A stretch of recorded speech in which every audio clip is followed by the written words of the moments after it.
இப்படி ஒரு வாழ்க்கை யாருக்கு தாங்க பிடிக்காது? இயற்கையான, அழகான, ரொம்ப ரம்மியமான காற்று சூப்பராக இருக்குங்க. அ எல்லாருக்குமே இயற்கையோட சார்ந்து வாழ்றது பிடிக்க தான் செய்யுது. அ காலம், சூழ்நிலை அந்த மாதிரியான காரணங்களால் பிடிக்காத ஒரு சூழ்நிலையில் வாழ்ந்துட்டுருக்கோம். அ ரொம்ப அழகா இருக்கும். நான் ஃபுல்லாக எடுத்திருப்பாங்கன்னு பார்த்தேன். இது ஃபுல்லாகவே ஆவாரம் தாங்க. ரொம்ப அழகா இருக்கும். நான் அடுத்த முறை போகிறப்ப உங்களுக்கு ஃபுல் வியூ எடுத்து காட்டுறேன். ஃபுல்லாக இருக்கும். நல்லா பூத்து குலுங்கிட்டுருக்கு. ரொம்ப அழகான காற்று. மழை வர மாதிரியான மேகமூட்டத்தோட இது மதியம் 2 மணி 1 மணி 2 மணி இருக்கும்.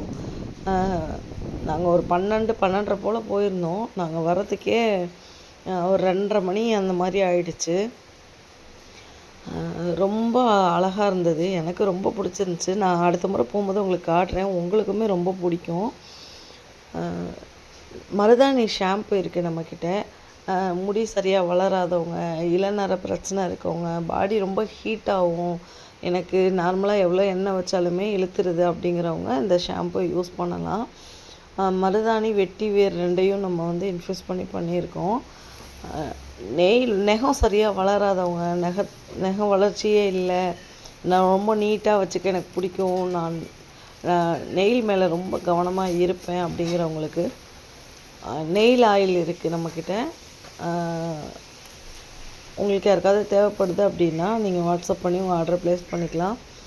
இது வந்து செடியிலேயே காஞ்ச பூவுங்க. ஆவாரம் பூ வந்து செடியிலேயே காஞ்சிருக்கும் இல்லையா, அந்த மாதிரியான பூவு. அதையும் பறிச்சுக்கிட்டோம்.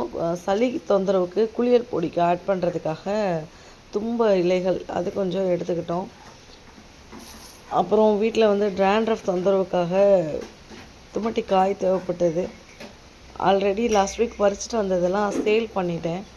எனக்கு சேல் ஆகிடுச்சு. சரி, எனக்கு ஓன் யூஸ்க்கு தேவைப்பட்டதுனால கொஞ்சமாக எடுத்துகிட்டு வந்தேன். ரொம்ப அழகாக இருந்தது. உங்களுக்கு யாருக்கெல்லாம் இந்த மாதிரி இயற்கையான சூழ்நிலையில் வாழ பிடிக்கும் அப்படிங்கிறத எனக்கு கமெண்ட் செக்ஷனில் கமெண்ட் பண்ணுங்கள். இந்த பூ வச்சு என்ன பண்ண போகிறோம், இவ்வளோ பூ என்ன பண்ண போகிறோம் அப்படின்னா, ஆவாரம் பூ என்சைம் பண்ணுவோம். என்சைம்க்கு யூஸ் பண்ணிக்குவோம், வேஸ்ட் பண்ண மாட்டேன். குளியல் பொடிக்கு ஆட் பண்ணுவோம், ஷீயக்காயில் ஆட் பண்ணுவோம், ஆவாரம் பூவில் ஷாம்பு பண்ணுவோம், ஆவாரம் பூவில் ஃபேஸ் வாஷ் பண்ணுவோம், ஆவாரம் பூவில் சோப்பு பண்ணுவோம். இவ்வளோ விஷயங்களும் ஆவாரம் பூ வச்சு பண்ணுவோம் அப்படிங்கிறதுனால இது எனக்கு பத்தாதுங்க. நான் மறுபடியும் பறிக்க போவேன். நான் நிறைய பறிச்சுட்டு வந்து ஒரே டைமில் டம்ப் பண்ணி அந்த மாதிரி வச்சுக்கிறது இல்லை.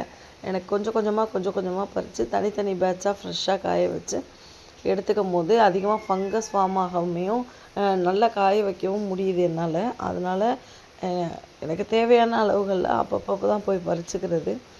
இப்போ சீசனு மழை அதிகமாக பெஞ்சிட்டே இருக்கிறதுனால அவ்வளோ பூக்கள் என்னால் பறிக்கவே முடியல. பறிக்கிறோம் வந்துகிட்டே இருக்குது. ஒரு செடியிலேயே அவ்வளோ நேரம் நின்று பறிக்கிறோம். நீங்கள் பார்த்துருப்பீங்க செடியை, ஒரு செடியில் எவ்வளோ பூக்கள் இருக்குதுன்னு. இது உதறாமல் கீழே சிந்தாமல் பறிக்கும் போது பூவெல்லாம் நல்லா பூத்து நல்லா விரிஞ்சிருச்சு. நம்ம செடி ஒரு கிளையில் பிடிச்சி பறிக்கும் போதே இன்னொரு பக்கம் பார்த்திங்கன்னா பூ தானாக உதிர ஆரம்பிக்குது. அப்படி இருந்தும் சேஃபாக பறிச்சுட்டு வந்துட்டோம். உங்களுக்கு ஹோம்மேடாக ஆர்கானிக் பொருள் எதாவது வேணும்னா வாட்ஸ்அப் பண்ணி உங்கள் ஆர்டரை ப்ளேஸ் பண்ணிக்கோங்க. நான் நம்பர் கொடுக்குறேன்.